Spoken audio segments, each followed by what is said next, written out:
წამით მომისმინეთ, რაღაც მინდა მოგიყვეთ, საბჭოთა ტერორის დასაწყისში, როდესაც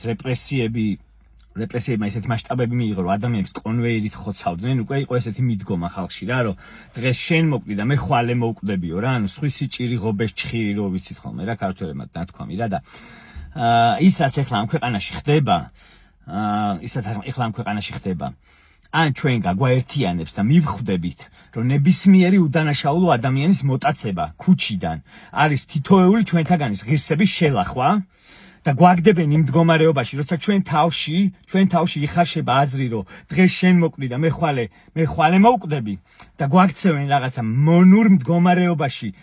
ჩავარდნილ ჭიანჭველებად, რაღაც არაადამიანებად და რაღაცა ზომბებად, ან ჩვენ ისევ დავიბრუნებთ ისეთ ქვეყანას და გავაგრძელებთ მის გაუმჯობესებას, როგორც გვეკადრება. და დაწყებული, დაწყებული იმ სინდისის პატიმრებიდან უკვე რომელიც წელიწადზე მეტი არის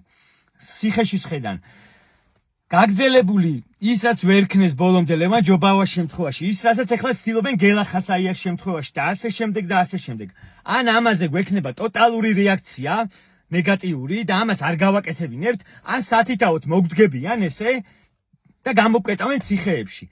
და რაღაცა არ ვიცი როგორ შეიძლება შენ ქვეყანაში და შენ ქალაქში ესე ქუჩიდან იტაცებდნენ უდანაშაულო ადამიანებს და დანაშაულს უდებდნენ, აი ნარკოტიკის ჩადება და იარაღის ჩადება გაგვიგია აქამდე, მაგრამ მოტეხილი ხელის ჩადება ამათი დედა მოვტყან ბოლოს და ბოლოს. რაღაცას საზღვარი და წერტილი უნდა კონდეს და ეს წერტილი უნდა დავსვათ ჩვენ.